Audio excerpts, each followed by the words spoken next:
afternoon, I want to talk about marketing.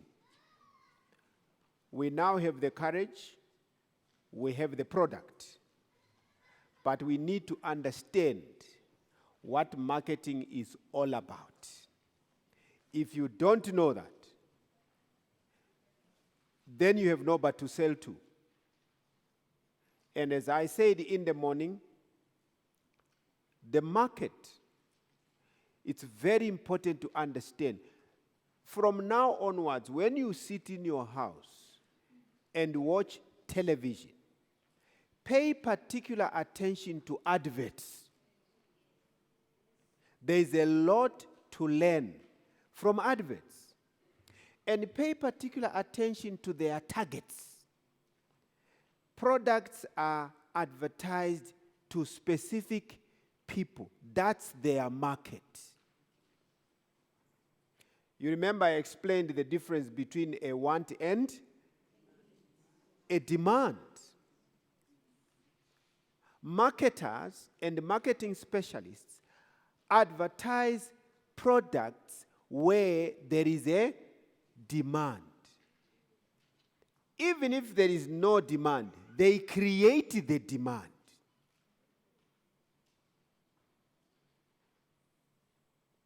They try to convince you that if you are thirsty, what's the best drink? Come on, you don't listen to adverts. It's a Sprite. What is their phrase? It's not quench your thirst. Obey your what? Your thirst. Come to this sanctuary, guys. Move from Noah's age. Come here. If you are going to meet the needs of the people. Pay particular attention to the way they advertise their things. Coca-Cola, what do they say? Huh? Who can't beat the what? The feeling. Sometimes they call it the real thing, as if others are fake things. They create the demand, or they create the need. So that's what I'm going to discuss this afternoon. I'm going to discuss marketing. Defining the market what? Process. Marketing. That statement. Now, that statement is not mine. This is from marketing books. That's what people who study marketing study. That's the meaning. Marketing is creating and capturing customer value. I will explain that. Creating and capturing customer value. Do you know what they call pitching? A sales pitch. You call people together. You want to sell a particular type of microwave. Are you with me? You come with your product. You put this microwave. You start defining its features. After that, you come to how it works, and you do a demo. In the group of people that you are talking to, there are people who have not been interested in a microwave. But because of what they have seen, they want one. What have you done? You've just created customers. Yesterday you had a question, or this morning to say, have you ever seen this book? The client says, no. It means in the client's mind, that product does not what? Exist. So you come there and you bring the product to life, to existence. You are creating a customer. So marketing is the creation of what? Customers. You create customers. After you have created customers, you capture value. That customer is of value to you. What kind of value? Financial what? Value. It's not just a friend. So if you have a lot of customers, and they have no financial value to you, they are not your customers. They are your followers on Instagram or whatever. Are you with me? There are those people who punch likes. So many people like this. They don't spend a cent on you. Marketing is creating. So a literature evangelist should create customers. That's your objective. Create customers. In fact, at the end of the day, what you actually count more should not be the sales, but the number of what? Customers. Now imagine if in your database you have 500 customers. You are at home. Are you with me? Because you know every new product, every new book that you have how many buyers? 500. So what is more important is not the sale, it's the what? The customer. Because that's where you start. Marketing is creating. I want to emphasize that you create the customer from the beginning. They don't know your product, they have no idea, but you come, you bring it into life, you have created a what? A customer. That customer, then you capture value. The value of a customer. Now, we all drive cars, right? If we are not driving now, we will drive cars. The motor dealers, they will sell you a car today. 5 days they phone you. How are you finding the what? Your car. Anything we can do for you? 2-3 years down the line, they start advertising to you. Won't you come and test drive? We have a new range now of these cars, new models. Come and do what? Test. You are in their database. You go to service your car. They will come back and say, can you tell us how was the what? The service. What are they looking for? They are capturing what? Value from you. In other words, they want to keep you. Because they know if they can keep you, the car you have bought is not the last one. When that one gets old, they don't want you to buy a Mazda. When it's old, you go and trade it in somewhere else. No. They want you to come back to what? To them, because of they know the value in you. The same with the banks. They keep phoning.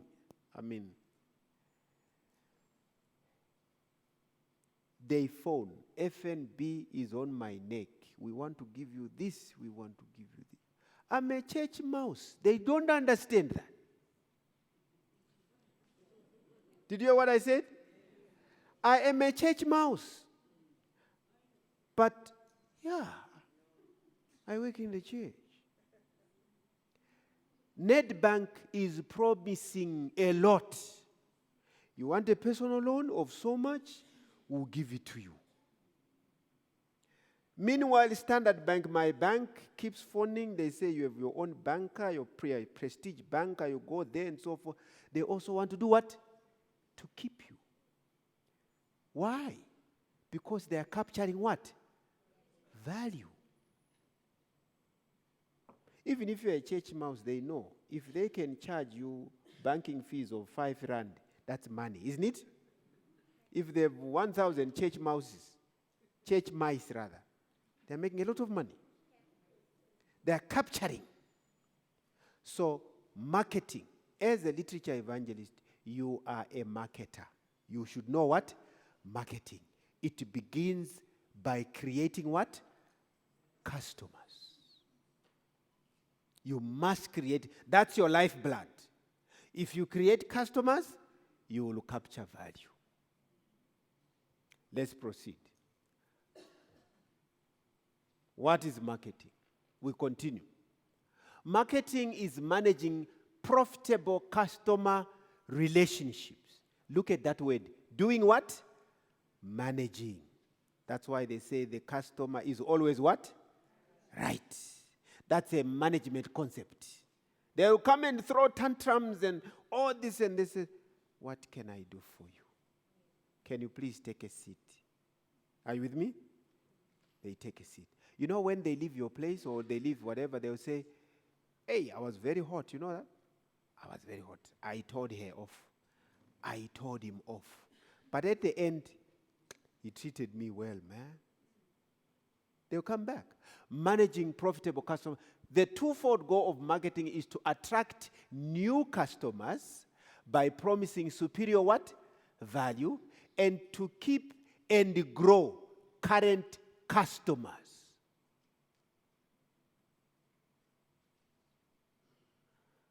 I saw a naughty, you know, these things that they paste on the walls, eh? They were showing a cock, a hen, a cock. And they were showing a chicken laying eggs. And then the phrase says, we don't leave our customers until they are satisfied. You didn't hear what I said? They are saying, it's a naughty phrase, but they are saying, this chicken is okay now. She can lay her eggs. Let me go to another what? Chicken. In other words, your customer, do not leave them until they are what? Satisfied. That's why it is important to handle the customer like a what?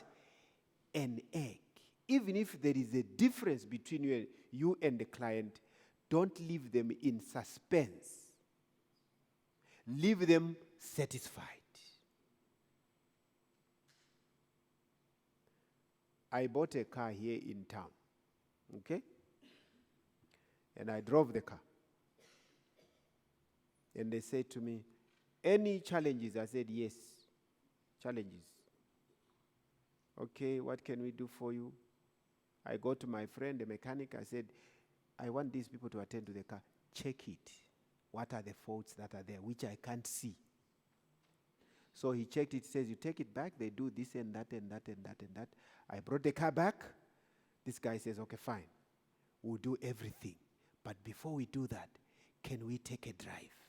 Now, it's the supervisor himself. He says, I want to feel what your complaints are. We took a drive. He checked the car thoroughly. He says, fine, I'm going to fix it. He fixes it. He calls me. He says, before I give you the car, can we take a what? A drive. We took a drive. He drove.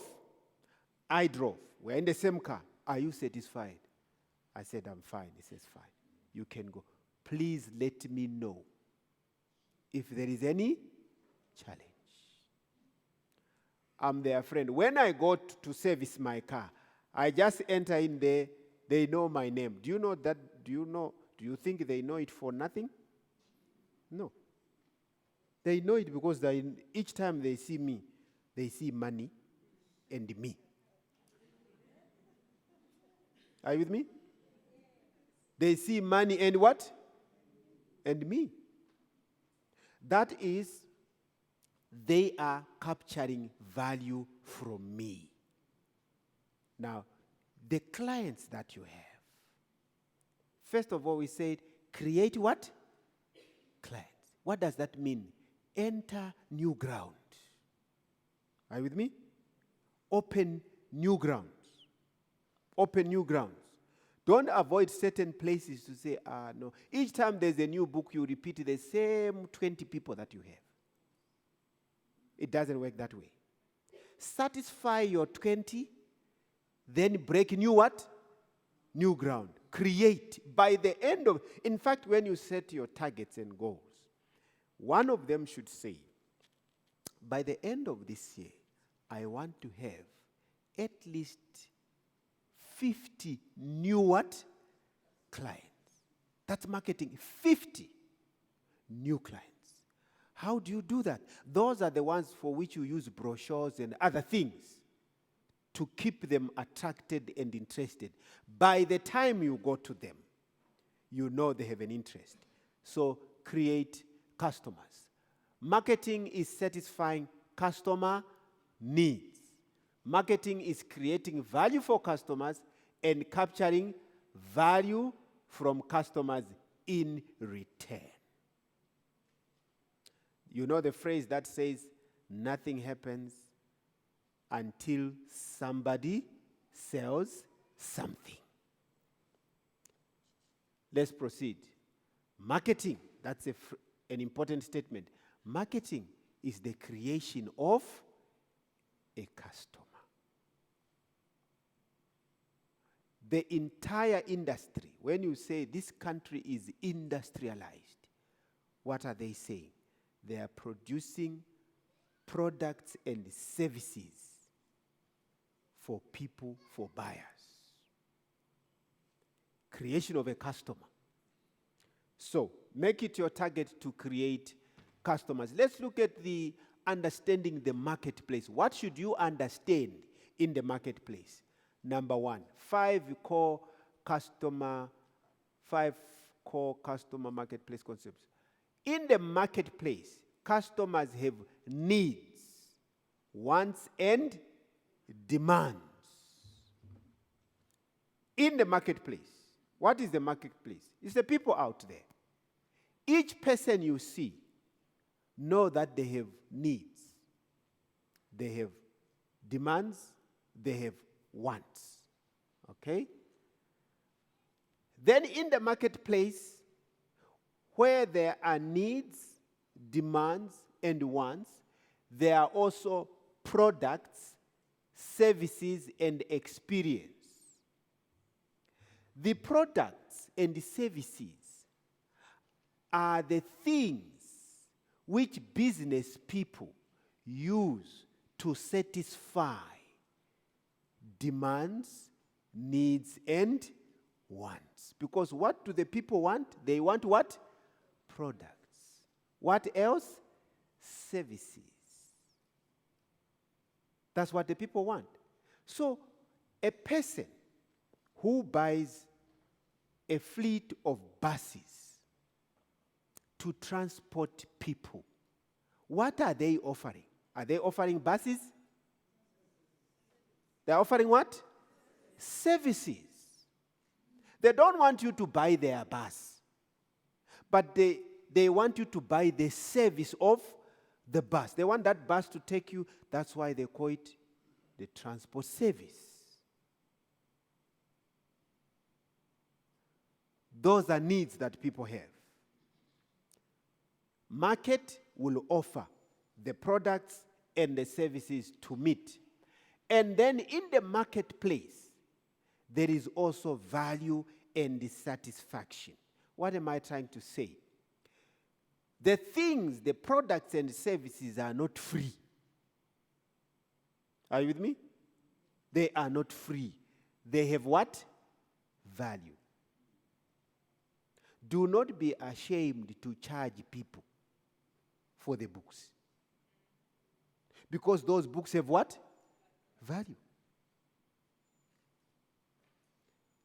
I'm a student also. I go to buy books at Van Skyke.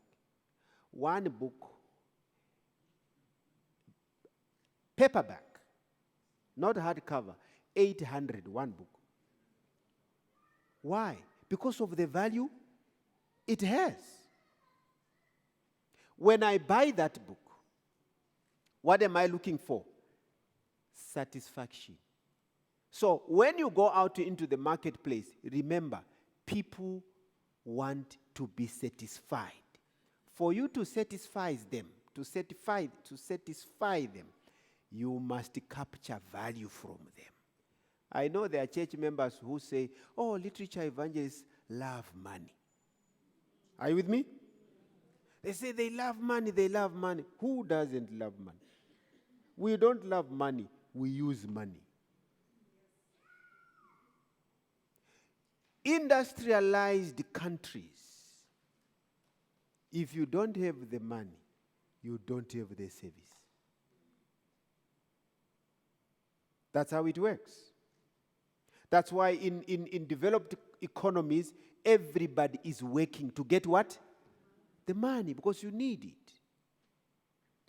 What we are saying here is that don't be ashamed to charge people for the value of the books. I liked it here. Some canvasser said, imagine, each time you visit your doctor, it's so much. The rest of your what? Your life. You can cut that off by utilizing this service. I told you last time I went to East London, I think it's some 5 years ago, and you know my skin condition, right? This is called vitiligo. You can't treat it. So I go to this shop and I'm looking for herbal treatment. And I get there and this young lady says, can I? She checks in the computer. She says, no, I can't find anything. Then she says, let me go and check my encyclopedias. And she brought the encyclopedias. It's my books. Yes. Plants with healing what? And all these encyclopedias. She brought the whole bunch. Now, she is making money out of those what? Books. And then she says, okay, here it is. But I have to order for you from Johannesburg. I don't have it in stock.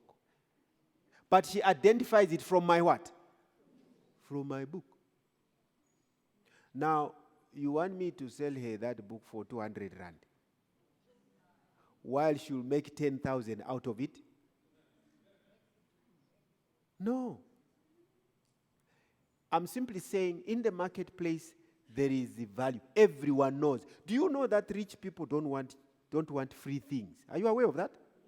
Yes. They don't want free things. When I was a young man, my theology teacher says to me, don't preach to rich people for free. Don't pitch a tent and invite managers into the tent. They won't come. Book a hotel conference room and charge them. Was he wrong? No. You go to the book of Luke. The book of Luke says, Christ says, you go and preach. Don't carry what? A wallet. Go empty-handed. Eat what they give you. In other words, in principle and theologically, you are free to charge people because your labor is paid for by the customer. That's business. Do you know that when you walk into Pick and Pay, you know what you are doing? You are paying their rent. You are paying everything you buy in that price. The owner of Pick and Pay pays no cent. Everything you carry it. You know when they hike the petrol and diesel price, who carries the burden? Huh? It's the customer. It's not the owner of the bus. You are paying the diesel. When they sell you the ticket, everything is in there. But why shouldn't you charge people for traveling to go and deliver the books? It's biblical. Don't carry a wallet. Charge the people where you are going. They will give you lodging, accommodation, they will give you the food at their expense. The gospel is paid for by those who hear it, not those who preach it. Yes, that's how it is. That's how Christ put it. So when I go out to sell books, all my labor should be in that book without apology. And by the way, market business understands that. They do understand that.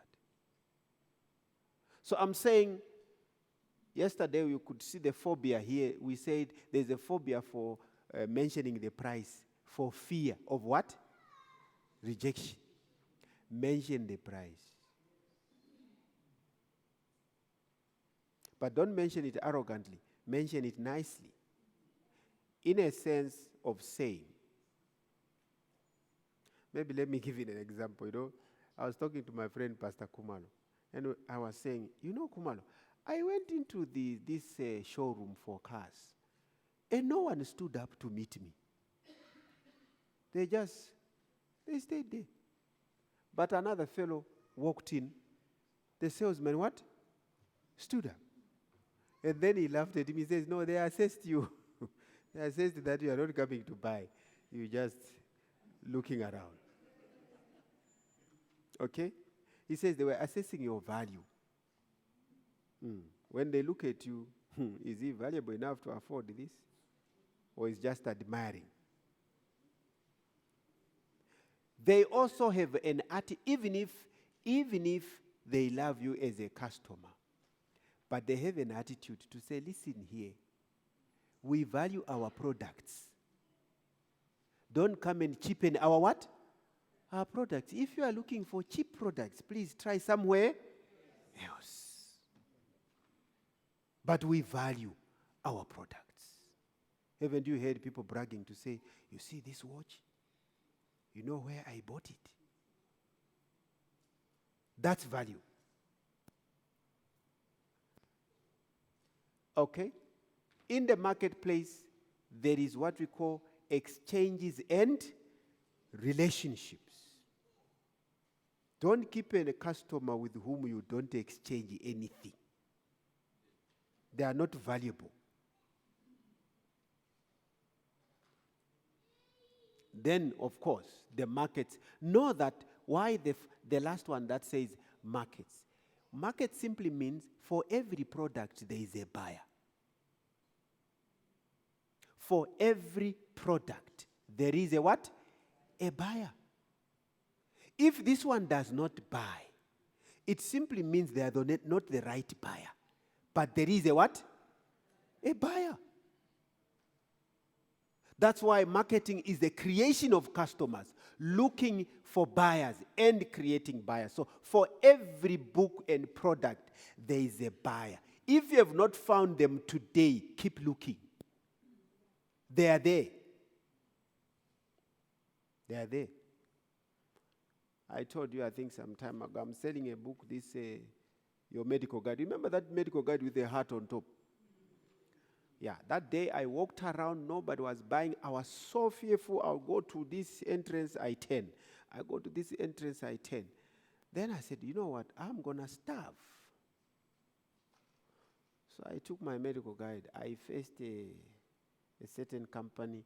I walked in there. I get in there, and I didn't want to waste time. He says, can I help you? I said, yes. Can I see the manager? You want to see the manager? I said, yeah. So the manager says, what can I do for you? I said, I'm selling a book. I took it out of my bag and put it on the counter. I said, I'm selling a book. You are selling a book? I said, yes. How much? I told him the price. He paid me and I walked away. The point I'm making is that even if you don't find them in that company, keep looking. Because for every product, there is a what? There is a market for it. We hate alcohol, right? Are there no buyers of alcohol? There is a buyer for every product.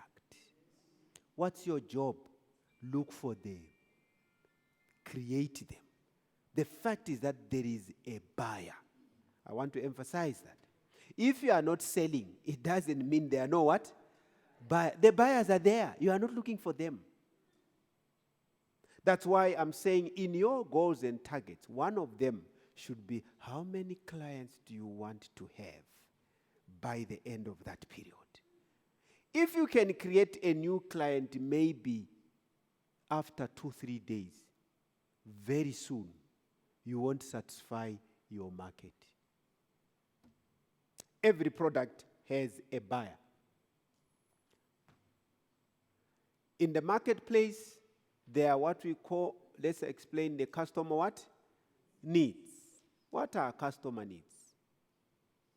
Okay? All right. Here's a customer need. Human needs. Most basic concept underlying marketing is human needs. A need is something that is unavoidable. like food. We all need what? Food. Those who want to meet that need, what do? They open restaurants, isn't it? They open shops. They do what? What is motivating? It's that one. They want to meet the need. Human needs are states of felt deprivation. Felt deprivation. What it means is like when you feel thirst, your body is saying, I need what? Water. Your body feels deprived. When you are hungry, your body is saying, I'm deprived of food. That's why I call it human need. It's not a want. You must have it. So we appeal to that. Health, isn't it a need? It's a need. When you are sick, your body will tell you that things are not all right. My friend Dr. Muna tells me, he says, you know what? He says, we talk about water. He says, do you know that God designed the kidneys for water?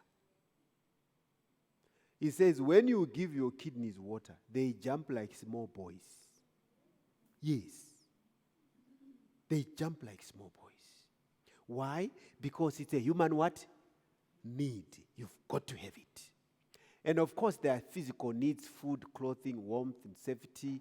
Social needs, needs for belonging and affection. You know, everyone is posting everything on Facebook. Why? It's because of the need for what? Belonging. And who doesn't want to be loved? Huh? Individual needs for knowledge and self-expression. Here is where we are. The physical need. These needs are not created by marketers. They are basic part of human makeup. You just bring the product to meet the need. We don't make people sick, do we? No. But we bring the solutions. We didn't make them sick. We bring the solution. Then we have wants. Wants are the form human needs take as they are shaped by culture and individuality. We all need, okay, here. An American needs food but wants a Big Mac. An Asian wants rice. An Afrikaner wants boerewors. Is that correct? And there should be an other there. Yeah. But you get what I'm trying to say. Okay? I see that on holidays, this is what I've seen. In my neighborhood there, I live in an Afrikaner neighborhood. When the holiday is coming, they buy a lot of firewood. A lot of it. And then you find them in groups, they are bragging and laughing and enjoying themselves. I'm saying here, to the American, when they want food, what do they want? They don't eat that. They want a big what?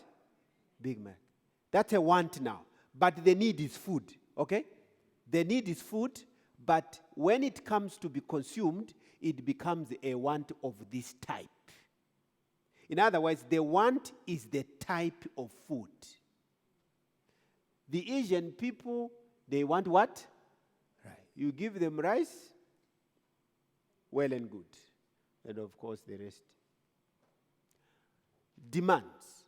A demand, human wants that are backed by buying power. I made an illustration in the morning to say a demand should have buying power. Marketing meets and responds to human needs, wants, and demands.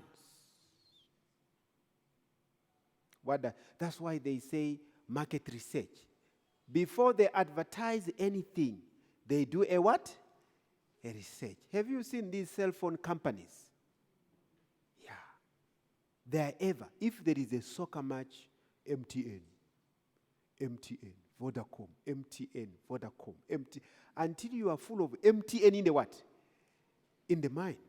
They've created you as their customer. Marketing myopia. The danger of focusing on the specific products than the benefits and the experience is produced by the what? The product. You remember yesterday when we were designing our canvas, we said describe the product, but look at the practical what? Benefits. That is practical in market. Just like a customer does not need a book but good health, how big is my market? People don't buy the books to put them on the shelf. They want to use the books. Hence, we emphasize that. Marketing, the art and science of choosing, marketing management rather, the art and science of choosing target markets and building profitable relationship with them. The marketing manager's aims to find, attract, keep and grow target customers by creating and delivering and communicating superior customer value. I will explain that. What it means. Choosing target what? Markets. They do advertise. I said they advertise alcohol. When they're advertising alcohol, I don't waste my time to watch because I'm not their target what? Market. No, I'm not interested. They advertise, I've seen them advertising insurance for women. First for women. I'm not a woman. So I don't waste time looking at that. I'm not their target what? But they have researched. They said if we introduce insurance only for what? For women. And you see the color of the advert? It's pink. They have done a research. That's market what? Management. We'll deal with it as we produce. We proceed. Two important questions. What customers will we serve? What's our target what? Market. How can we serve these customers best? What's our value proposition? As a literature evangelist, choose your target what? Market. You need to specialize. There was a time I was selling books for 2 years only to soldiers. Yes. I managed to penetrate an army barracks.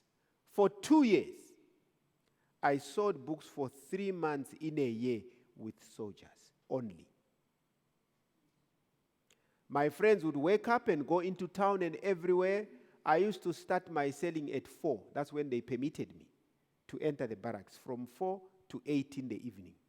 The whole day I'll be studying my books. 4 in the afternoon, I'm in the barracks. I knew how to deal with soldiers until I understood them.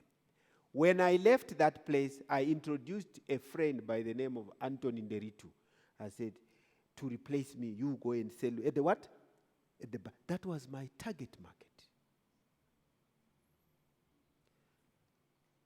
What customers will we serve? When they design a product, when they design, all the products actually have. You see these small cars that they produce cars for young people. They produce cars for those who have just started work. Even in the construction industry, they have flats for bachelors. They have flats for newly married. Those who have grandchildren, they have homes. They have a target what? Market. So it's very critical as a literature evangelist. You must know who your target is. Are you going to target police? I'm not saying target only one. No. But have specifics. So that you know that if you are going to canvass schools, you know when a man says, I'm a deputy. Are you with me? It's your specialty. Once he says, I'm a deputy, say, hallelujah. Tell me all the names of your fellow what? Deputies. Give you a list of 15 schools. Are you with me? And you find that in those 15 schools, each school has about 30 teachers or 20 teachers. You will go today. You canvas, maybe group canvas, others will love say, no, those books are expensive. They walk away. We have gone through that. You know, others criticize. No, I bought 1 minute, the other guy cheat me. So, guys, sorry, he goes out. Don't worry. Continue what? You are in the process of creating customers. When you come next time, the very one who was criticizing is the first to say, what do you have today? Now imagine you have 15 schools and you have already made what? Appointments. By the end of the year, you know how teachers buy. You know what the books. You know their problems. Are you with me? I'm giving an example of teachers. If you target nurses, if you target industrial workers, but the important point is you must have an area of specialization, let alone with the books themselves. We have selected 10 that we have done here. Maybe out of those 10, when I just want how many? 5. You know these 5. And you know once you canvas a person from any of these 5, there must be a stone not to buy. Because you have specialized in it. And how can we serve these customers best? What's our value proposition? What are the benefits that we are offering? Okay?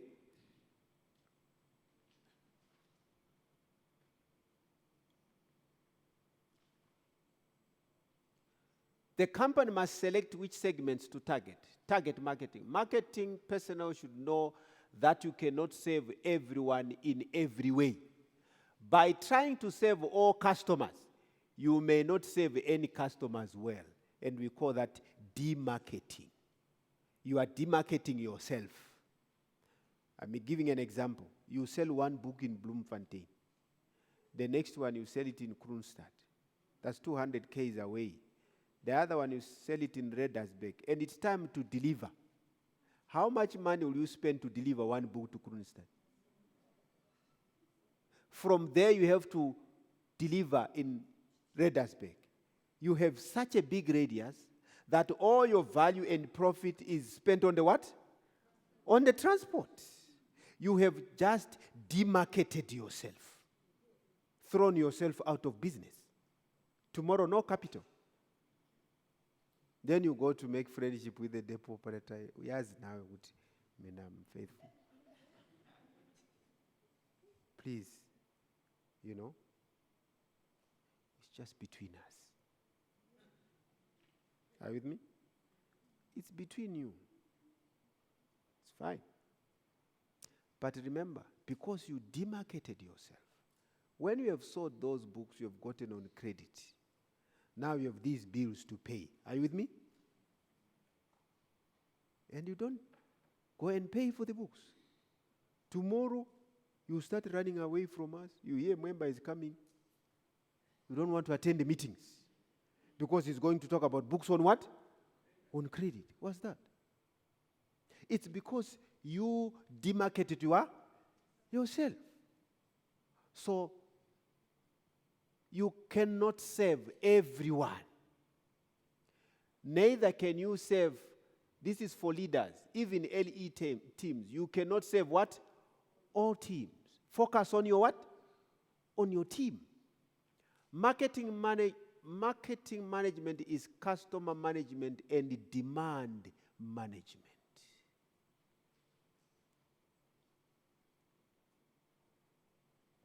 Market segmentation is the process of classifying customers into districts, groups with different needs, characteristics, or behavior.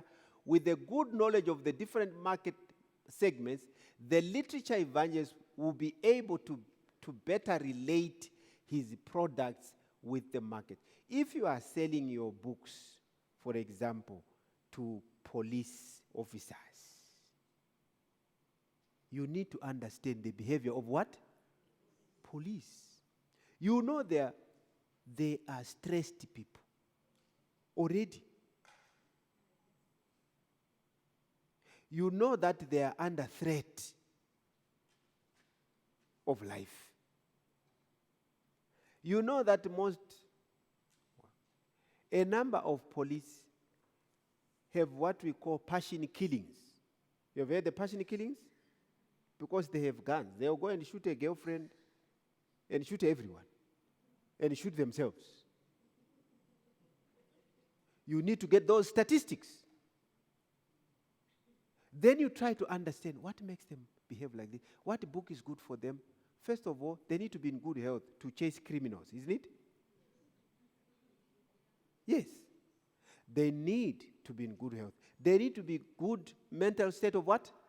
Mind. Positive mind. Suicide. What causes suicide? They want to be positive. They are parents.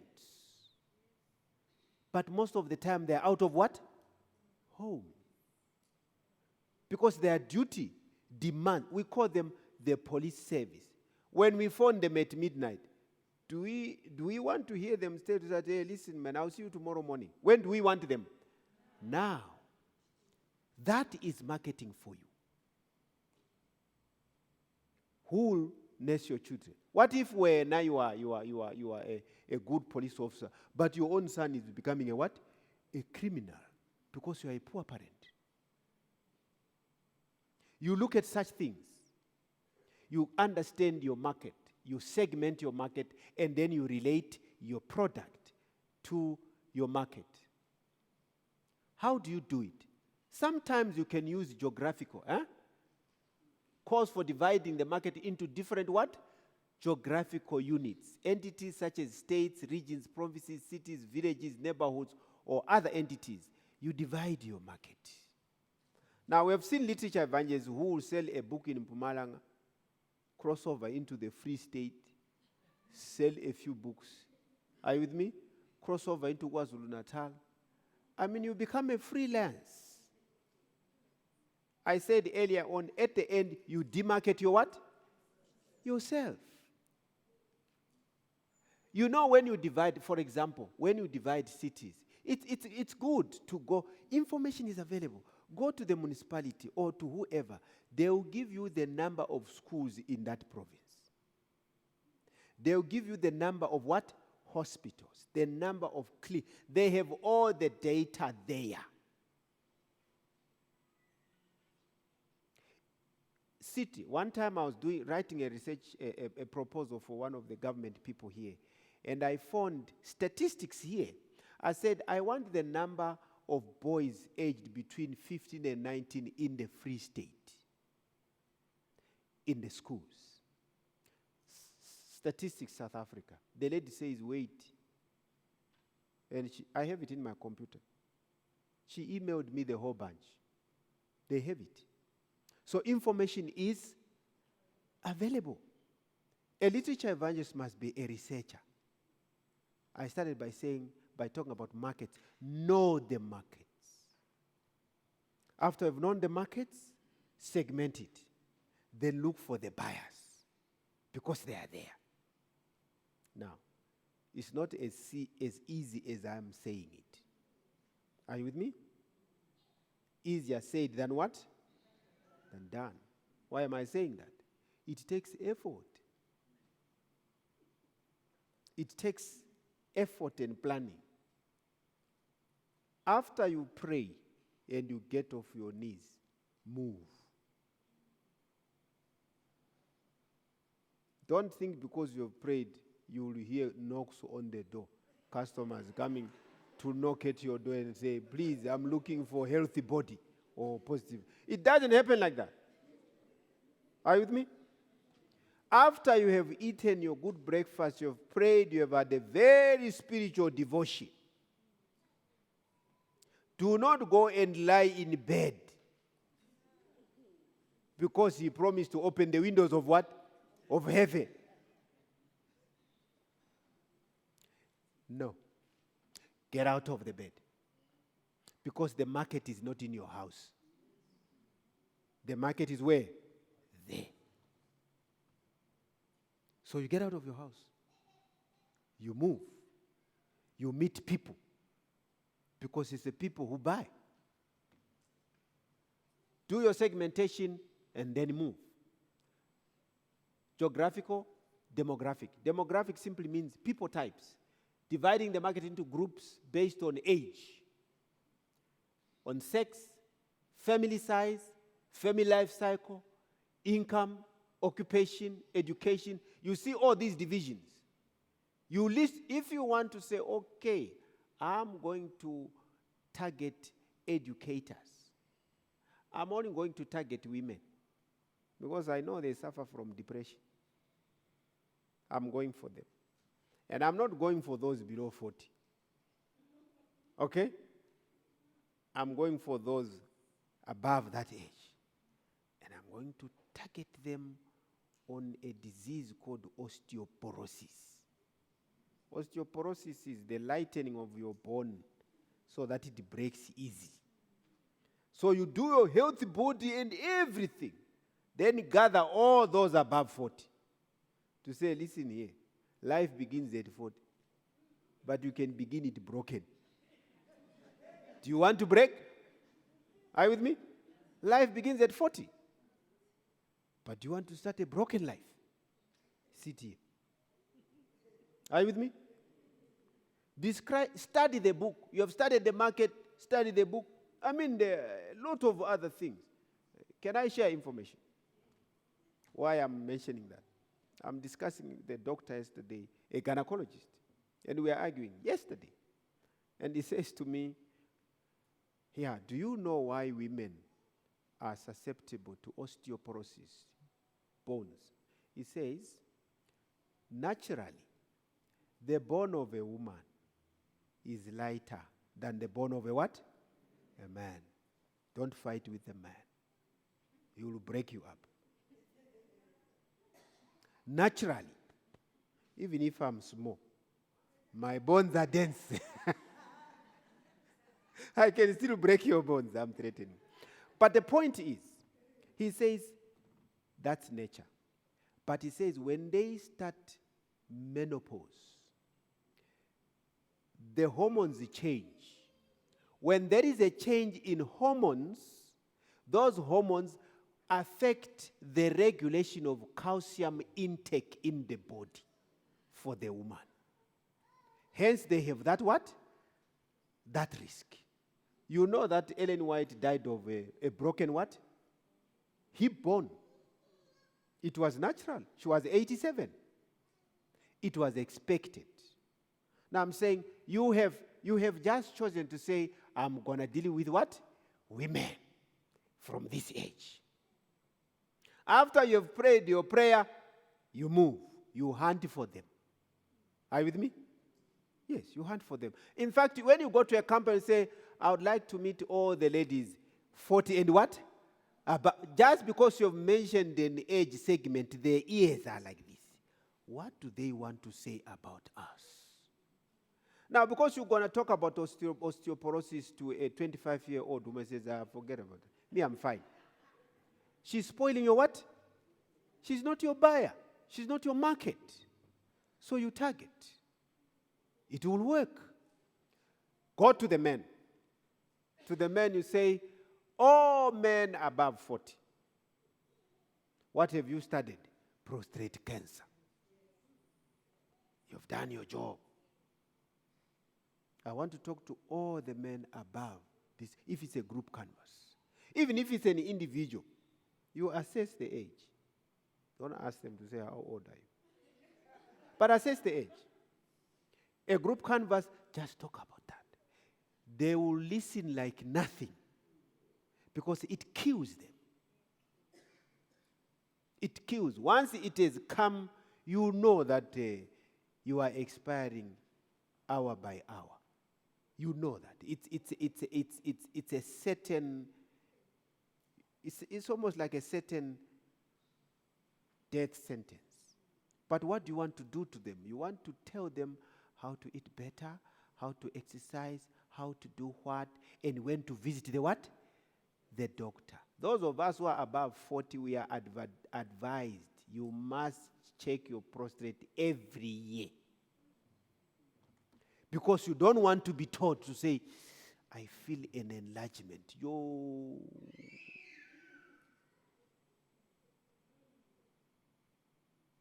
know how it is checked. I don't want to tell you.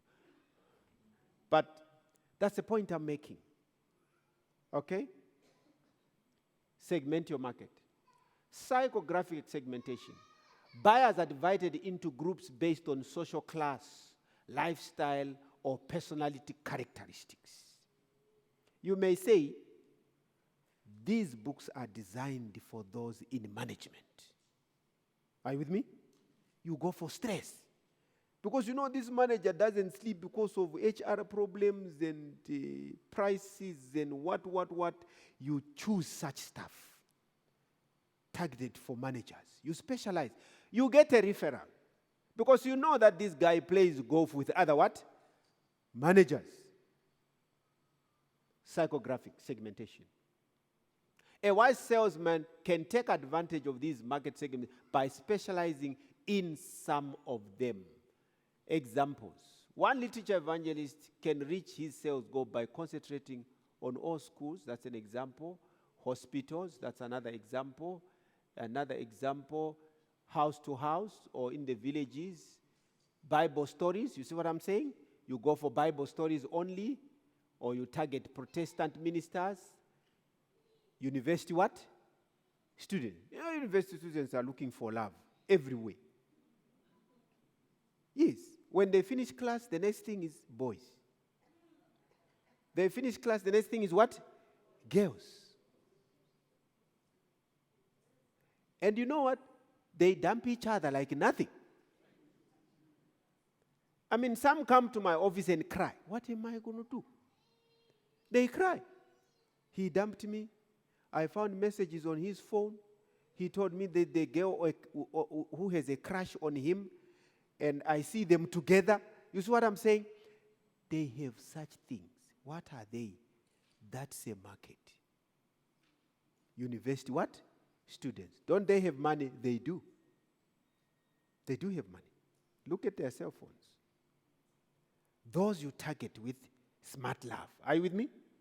Yes. Smart love. Ensure you do your part so that when you speak to them, they understand you.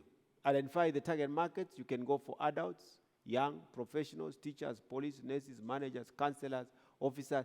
Go for the politicians. Huh? Help the politician to say, you know what?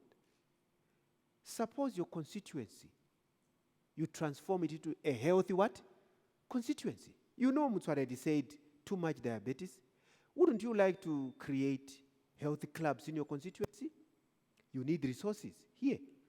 He even said for you to be healthy, you don't need to spend a lot of money in Virgin Active and other places. That's what he said. Okay. Find the right products, save them. Okay? I want to look at this part. You can read the rest. Here. Okay, let's look at it. Customer lifetime value. Losing a customer means losing a lifetime value of purchases. That's why we don't want to lose customers. If they buy a book today, we know they're going to buy when? Tomorrow. And the other year. You see, Elizabeth was talking about juices and juicing things here.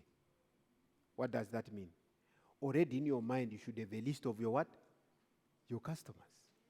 Potential customers that are going to buy those juicy books and things. Okay? And then share of customer, share of the wallet, share of health, share of character. You know what's going on here? When you sell to a customer, you must know that there are other companies who want to have a share in that person. The banks want a share. Edgars want a what? A share. You know, in our wallets, we carry shops. Yes. There are shops here. They all want a share from this wallet. And I don't want a share for today only. They want it monthly. Because every month I must pay my what? My account. If I delay 2-3 days, a number of SMSs. So when you sell books, you are looking for a share in the wallet of the what? The customer. And that's not easy. These customers are not like church members. Are you with me? That's what makes literature evangelism difficult. They're not like church members. Church members, what do? You pass a plate. Are you with me? You pass a plate twice a day. You don't push them. There's no canvassing. It's just a text that says, yeah, you have robbed the Lord. All of you are thieves. Bring the money. So you pass a what? You know how we abuse the book of Malachi? We call people criminals and thieves, but we say, bring the money. You are collecting from thieves.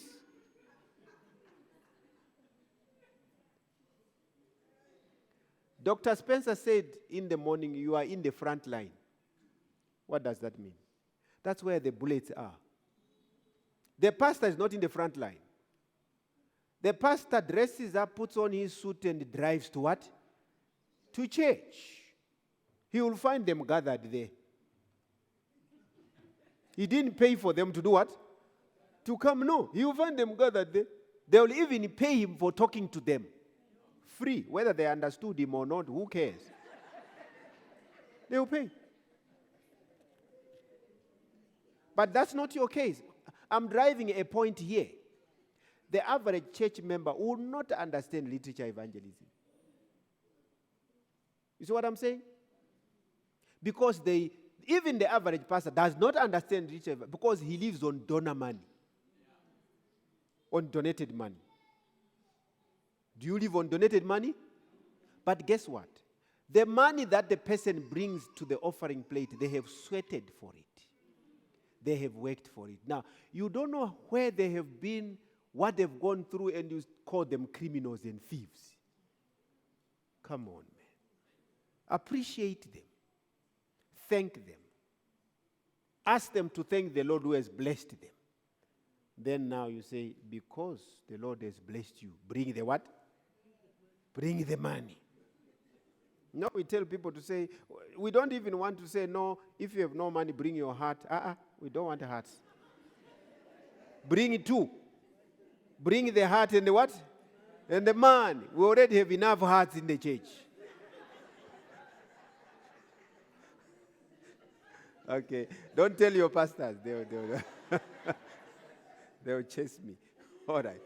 But anyway, the point is that we want a share of the wallet.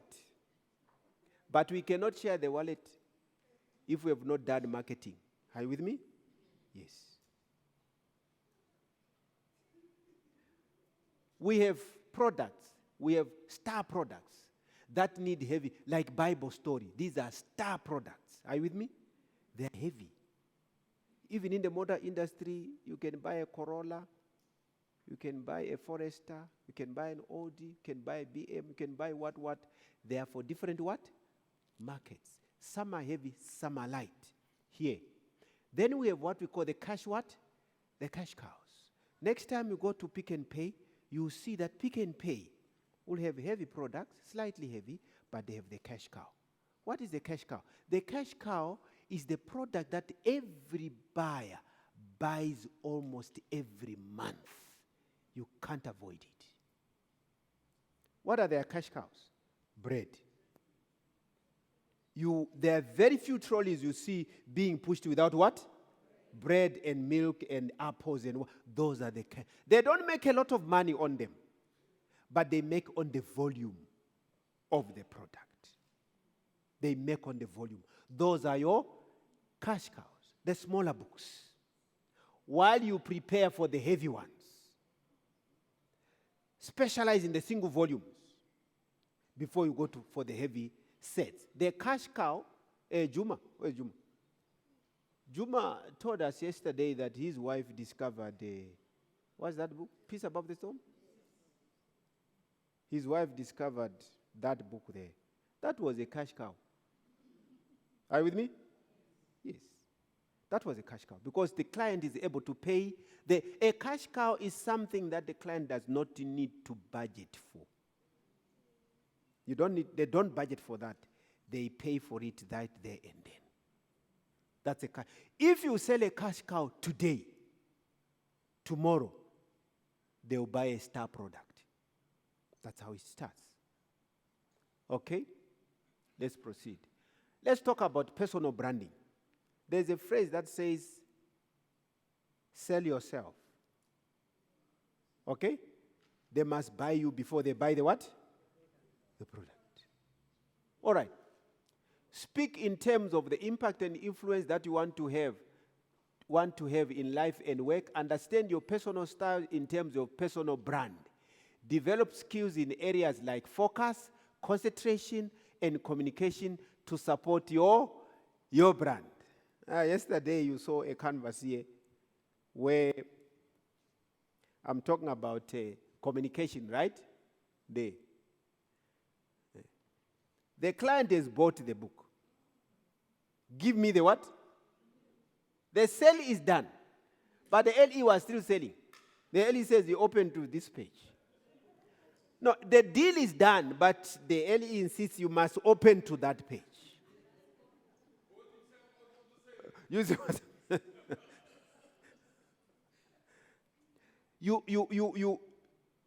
you develop skills, focus, concentration, communication to support your what? Your personality.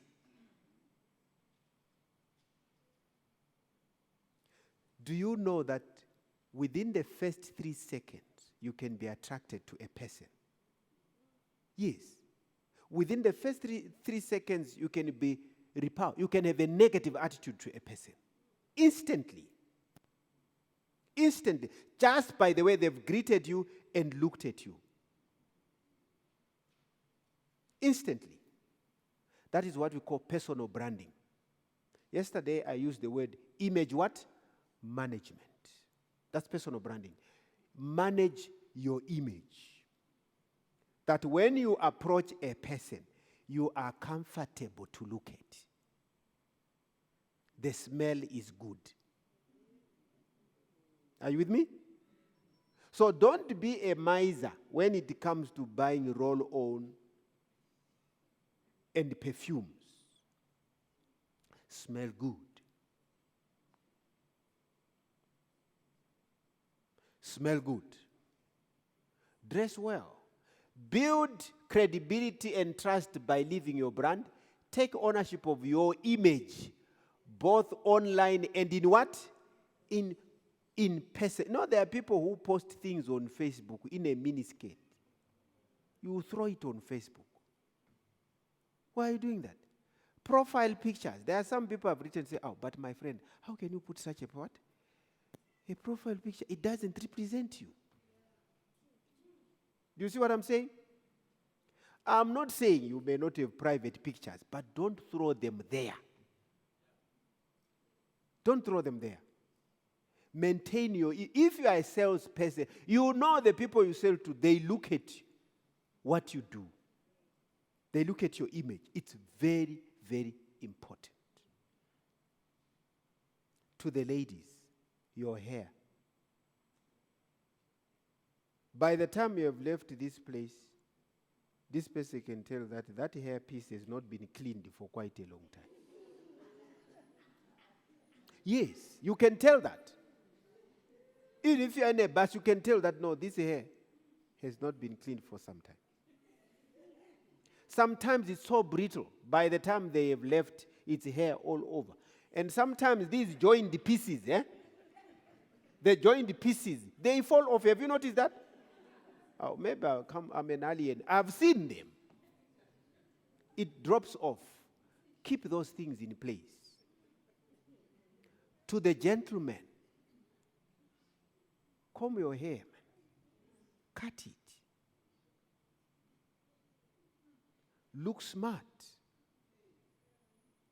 Don't look scruffy. You know? Polish your what? Your shoes.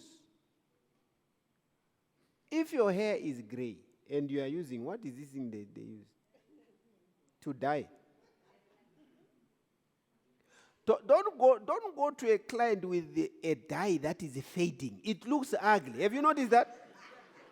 You know this person had dyed their hair, but they've forgotten now. Now you have black hair, patches of gray and brown. Come on. Cut the whole thing, man. Go to a lawnmower, remove it. Remain clean. Are you with me? Look good. Have perfume. Have your clothes in order. Your neckties. I was taught when I was a young man, the most important piece of cloth on a man is the tie. Yes. For a gentleman, the salesman cloth is a navy blue suit with a good tie. Navy blue suit. You know why? It's a business suit. Black is for funerals and serious things. White shirt, navy blue shirt, purplish shirt, all those go with the navy blue what? Suit. You saw the suit I was wearing yesterday? That's a business suit. That's not for funerals. Why blue? Navy blue. It makes people comfortable, isn't it? Now, watch this. When you listen to news, either BBC, CNN, or Just News, you should look at politicians, how they dress. Those people are coached how to dress. I do watch Zuma myself. I watch his neckties. I watch his suits. Those suits are for image management. Don't buy these checked suits from Edgar's with like a zebra. Are you with me? Marketing is for almost plain colors. If it is stripes, thinner what? Stripes. So that when you appear, you are a package, not a Christmas tree. Okay? We create personal image for the same reason. A company brands themselves to create an image. We also create so that to build a brand centered on ourselves that leads people to think of us. Have you thought about the impact you can be having when you do things? What impact do you have? You go into this office, they attend to you. When you leave, they say, turn on the aircon. It happens. Turn on the what? The aircon. Because they were suffocating. If you are a man, you know, I was in Cairo, Egypt the other day, and I was buying perfume. And this guy sold me perfume Tutankhamun, one of the pharaohs. And Mavis was next to me, my wife.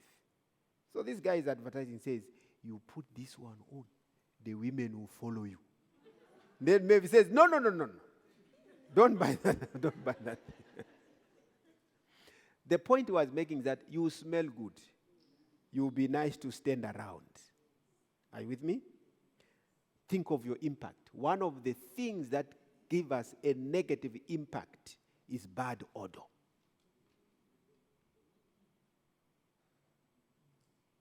The mouth is a difficult thing. Are you with me? Check your odor. Once in a while, we all have bad odor. Are you with me? If you are going to talk to people and address people, choose something to refresh and the what? Yeah, choose something. But don't drop it in their office because they will step on it. Buy some air fresh, whatever. Choose something so that your breath is fresh. You know, you are showing a book to a client, say, look. The client is. And the more you draw what? Close. Look. Come on, man. You choking me. You are choking me. Are you with me? good odor. Those are important things. If you talk to someone, they say, yes, I see. Yes. They are removing their nose from direct what? Contact. But they have the courtesy not to tell you. Okay. What do you want people to think of when you network with them? What is it you do that makes you or your work stands out in people's minds? Whatever the standout factor is, it becomes part of your personal brand. Do you know that we all know each other, isn't it? You think of gift, you know what to think about. They say the mind has files and archives. The mind does not want to waste time. Once you are known for being talkative, the minute they mention your name, the brain retrieves one thing, the talking one. That's enough. If you are a fighter, the minute your name is mentioned, there's the brawler, trouble. Even if today you have come with very good what? Good news. They say, oh, the fighter is here. But friends, I stopped fighting a long time ago. But the minds branded you as a what? As a fighter. So that's what they mean by the stand-out factor. What is it that stands out? That's your personal brand. Importance of personal brand. Look at that. Consider people who have a particular look. Who are they? What makes them what? Memorable. Look at this character. Who is that one? Who is that one?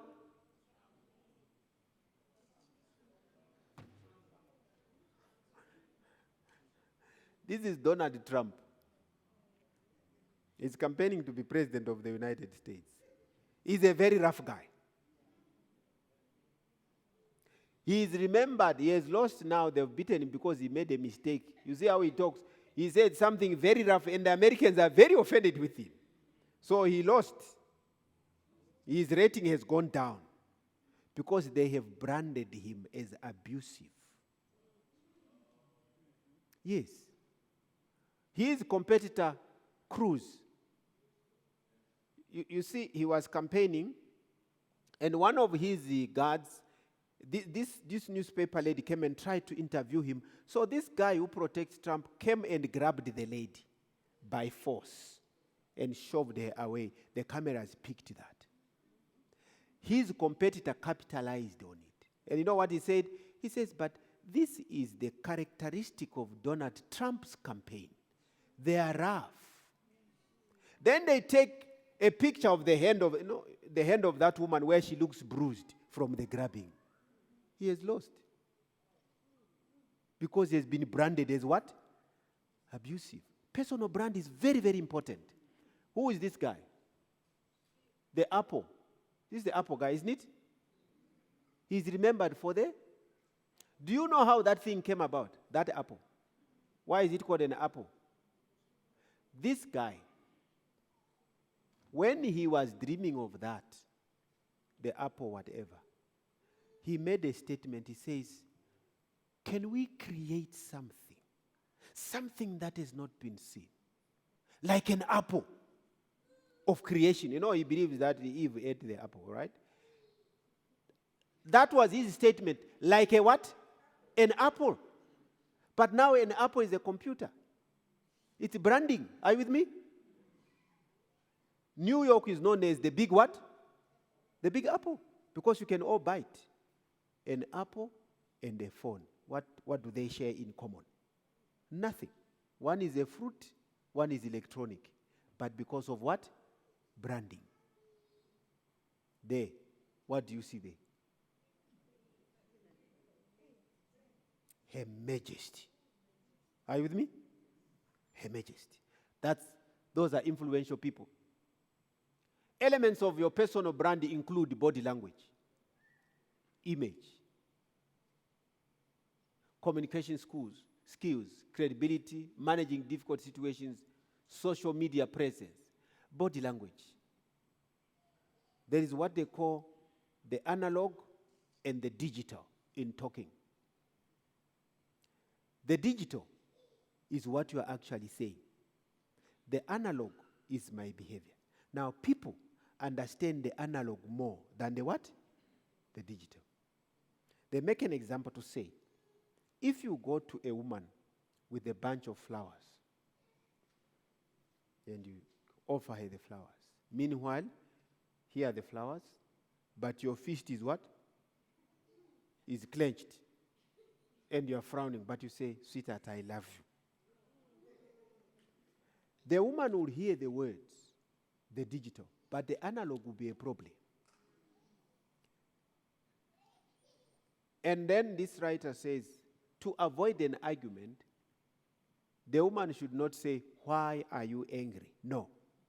The woman should simply say, whose flowers are these? Are you with me?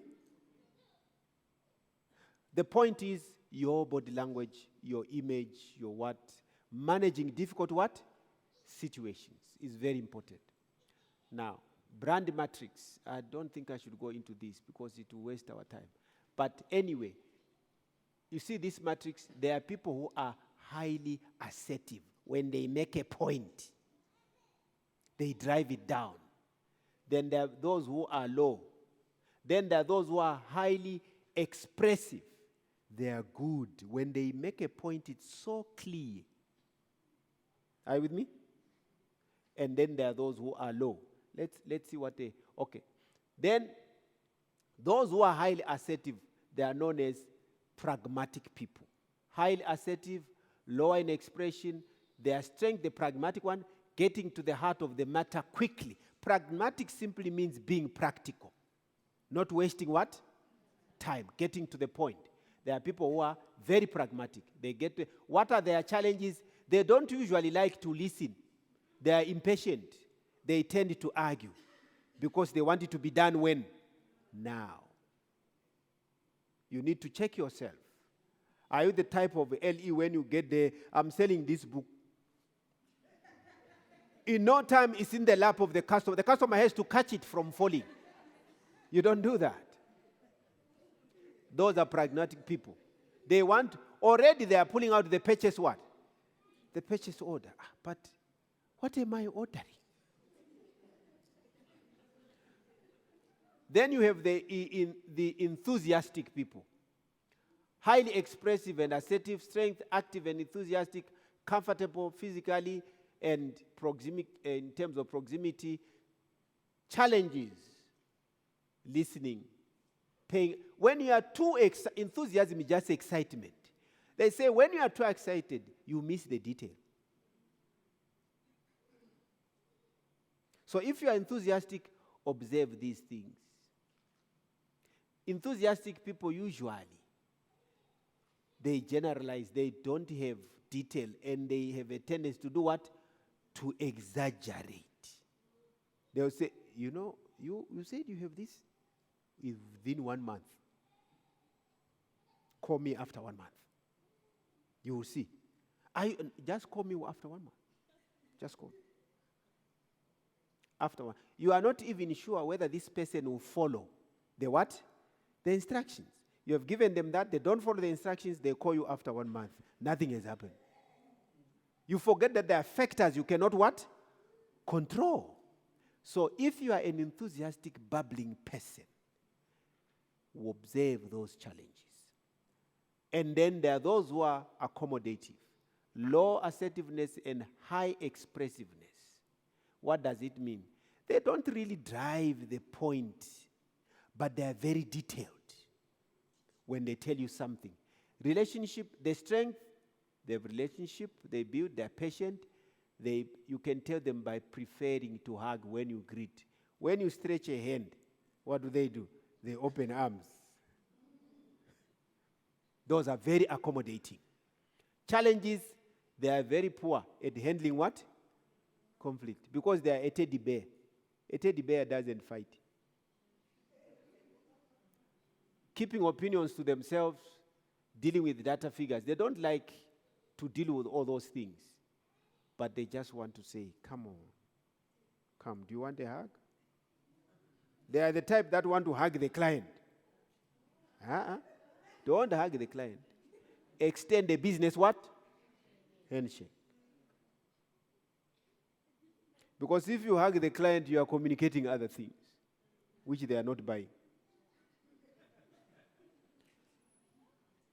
The detailed style. Low levels of expressiveness and assertiveness, strength, tidy and well organized. They control their what? Emotions. They are focused on details, facts and figures. This is the detailed style. Challenges, too focused on what? On detail. Losing sight of the bigger picture, not paying attention to people's feelings. They can't read the feelings. So if you are the detailed style, check those areas. Okay, I think we are through. Let me look at that. Getting focused. We are done. Yeah, we don't need that. Okay, let me summarize. What we were saying as a literature evangelist, do your homework. Information is available. Are you with me? You can go to a police station and talk to the police commissioner of that station. Tell me what are the most frequent what? Problems. Or go say, let me talk to the HR people. Sit with them. I'm doing a survey of police social what? Problems. We want to intervene. Are you with me? They will tell it to you all. Give me the number of police stations. They will give them to you. You go to the Department of Education. Information is available. Do your research.